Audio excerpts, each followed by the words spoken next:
Yang Anda saksikan saat ini adalah Capres Prabowo Subianto yang sudah tiba di TPS ataupun tempat pemungutan suara, TPS tempat Prabowo akan melakukan pencoblosan, yaitu TPS 033 di Kampung Curug, Desa Bojongkoneng, Kecamatan Babakan Madang, Kabupaten Bogor, Jawa Barat.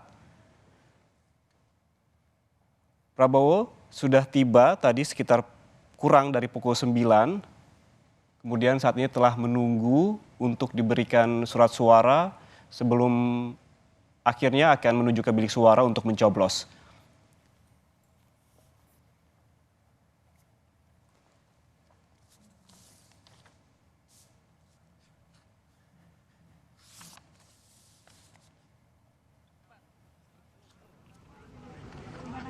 Sebelum melakukan pencoblosan, Prabowo juga tadi di kediamannya di Hambalang melakukan sholat subuh dan juga doa bersama hingga pagi tadi sebelum pukul 9 bertolak ke TPS di Bojongkoneng, Bogor, Jawa Barat.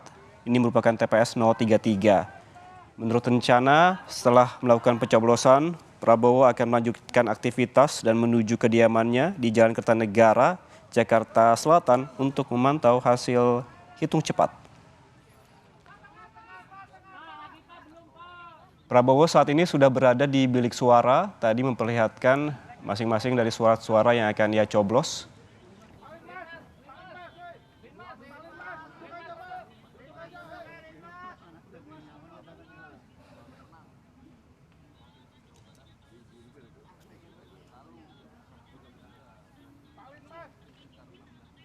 Tadi Prabowo Subianto dari kediamannya di Hambalang menuju ke TPS 33 di Kampung Curug di Desa Bojongkoneng, Babakan Madang, Kabupaten Bogor ini dengan menggunakan mobil. Tidak butuh waktu lama hingga akhirnya Prabowo tiba di TPS 033 ini untuk melakukan pencoblosan. Tadi juga Prabowo sempat memeriksa surat suara hingga akhirnya saat ini berada di bilik suara untuk melakukan pencoblosan.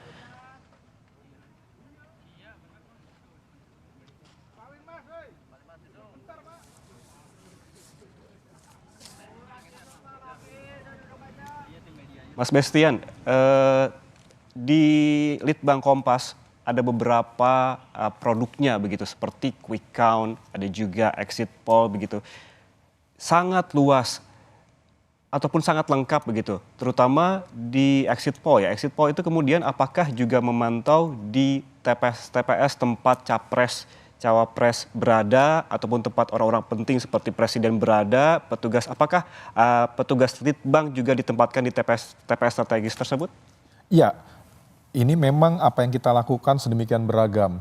Tadi telah disebutkan ada yang namanya hitung cepat atau quick count. Kemudian yang kedua ada namanya hitung langsung. Nah ini yang pencermatan di masing-masing TPS. Baik TPS yang menjadi calon presiden maupun TPS yang di daerah terluar, daerah yang tersulit, kemudian daerah tertentu yang kita pilih untuk kita pantau dari waktu ke waktu ketika suara itu dibacakan perhitungannya satu persatu live langsung. Kemudian yang ketiga ada yang namanya survei pra pemilu atau juga ada yang kita sebut juga survei pasca pemilu atau exit poll. Nah ini perlu diketahui semuanya, ini adalah suatu proses pengumpulan data dari lapangan, dari suara pemilih. Data itu ada dua, yaitu data berupa opini maupun data berupa pilihan. Nah, kalau yang berupa opini ini menjadi menarik karena apa yang kita sampaikan atau apa yang disampaikan oleh para pemilih ataupun masyarakat itu sesuai dengan apa yang menjadi pikiran dia atau yang menjadi selera dia. Tetapi kalau mengumpulkan data yang kedua berupa data fakta, pilihan, itu adalah bagaimana opini maupun pilihan itu sudah langsung dijadikan bentuk dalam bentuk pilihan di kertas suara itu sendiri, coblosan di kertas suara. Nah itu yang dilakukan oleh quick count.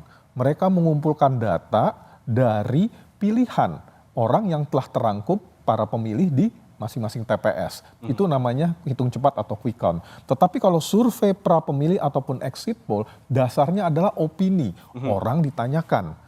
Para pemilih ditanyakan, disitulah teman-teman kami, para tenaga interviewer yang menjadi bagian dari Litbang Kompas, ada di masing-masing wilayah untuk melakukan hal tersebut. Artinya dari satu TPS dengan TPS tentu sangat berbeda begitu apa yang diungkapkan, karena yang ditanyakan merupakan kayak salah satunya adalah alasan begitu. Persis, iya, itu berbeda-beda alasan yang respons dari masing-masing opini dari setiap para pemilih. Ya, itulah yang kita lakukan yang tersebar di 2000 TPS yang menjadi sampel.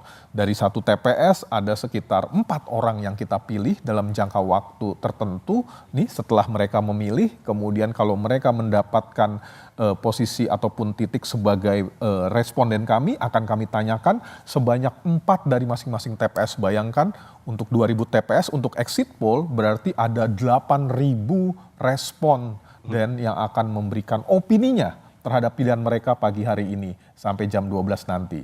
Sementara setelah itu selesai, kami bekerja berdasarkan hitung cepat memantau dari hasil perhitungan yang dilakukan oleh petugas TPS di situ sampai selesai. Itu yang akan dipublikasikan, itu yang akan diambil ataupun disalurkan langsung kepada pusat data kami, dan dari situ kami olah dan kita bisa saksikan semuanya. Real time di situ perubahan dari waktu ke waktu dari setiap TPS yang terjadi sebanyak 2.000 yang menjadi sampel kami di seluruh Indonesia. Mas Bastian, apa kemudian yang jadi pertimbangan Litbang Kompas untuk menempatkan timnya di sana begitu? Misalkan tadi saya sempat menyebutkan apakah salah satu pertimbangannya merupakan ini TPS tempat cawapres memilih, tempat orang-orang yang memang penting memilih, atau apa pertimbangan-pertimbangan lain sehingga ada lebih dari 2.000 petugas disebarkan di TPS-TPS tertentu? Ya, kalau 2.000 TPS yang kami pilih untuk kaitannya dengan hitung cepat, pemilihannya itu dilakukan secara ilmiah yang kita gunakan sebagai metodologi, meminjam metodologi penelitian, bagaimana mengambil sampel dari sebuah populasi. Ada 620 ribuan TPS di seluruh Indonesia, sekitar itu. Kemudian kami ambil 2.000 TPS, proses pengambilannya dilakukan secara random dengan metode tertentu, systematical random. Nah, dari situlah kita akan menempatkan tenaga-tenaga kami. Nah, pertanyaan tadi, kok kenapa yang ada juga diambil di TPS-TPS tempat Pak Jokowi tadi memilih, Pak Prabowo sedang melakukan pilihannya, kemudian Pak Anies Baswedan dan yang lainnya. Itu adalah khusus untuk memantau perhitungan dari setiap suara yang akan dibacakan yang kita sebut sebagai live count tadi. Hitung langsung, bagaimana kita lihat sebagai contoh, ini loh, di tempat para pemilih ataupun di tempat TPS, tempat para pemimpin atau calon kita yang akan kita pilih nanti atau yang sudah kita pilih nanti, proses perhitungannya bagaimana. Jadi ada 2 hal yang berbeda. Yang satu adalah dilakukan secara random, itu untuk hitung cepat atau quick count, sementara yang satu ini dipilih secara selektif oleh karena kepentingan tertentu yang akan kita gunakan sebagai bagian pengawalan yang dilakukan di dalam TPS-TPS, katakanlah di luar Pulau Jawa, kemudian wilayah-wilayah yang tak terjangkau, ataupun para tokoh-tokoh masyarakat, ini dipilih secara khusus untuk menunjukkan bahwa ini loh, ada juga loh yang secara khusus dilakukan oleh para pemimpin kita dalam melakukan pilihan. Nah, jadi ada 2 jenis di sini. Yang satu sangat ilmiah, yang satu lagi itu dilakukan secara subjektif dalam artian sesuai dengan kapasitas dari masing-masing TPS itu yang punya nilai lebih tentu untuk ditampilkan. Seperti itu. Terkait dengan subjektif tadi, apa kemudian yang menjadi subjektivitasnya yang menentukan, oh ya kita tempatkan tim Litbang di sini? Ya. Apa yang menjadi pertimbangan? Ada 2. Yang pertama adalah ini adalah prominence people. Ya, tentu saja bahwa orang-orang yang memang layak untuk kita cek di situ seperti calon presiden dan wakil presiden. Itu jelas harus kita lihat. Apakah calon yang bersangkutan itu nanti di dalam proses perhitungannya jangan-jangan dia kalah lagi di wilayahnya sendiri. Misalnya seperti itu. Itu ada satu sisi yang menarik ketika kita lihat perubahan-perubahan suara atau perhitungan yang terjadi di orang-orang yang kita pilih sebagai tokoh-tokoh masyarakat. Artinya berarti meskipun subjektif, ada pertimbangan khusus. Ada pertimbangan dan membandingkan dengan pemilu di periode sebelumnya. Sebelumnya misalkan di tempat tertentu kantong suara partai mana yang dominan, kemudian di tempat-tempat itulah yang menjadi alasan dari Litbang untuk menempatkan untuk melihat dan untuk melakukan hal tersebut. Persis sekali. Oke. Ya, alhamdulillah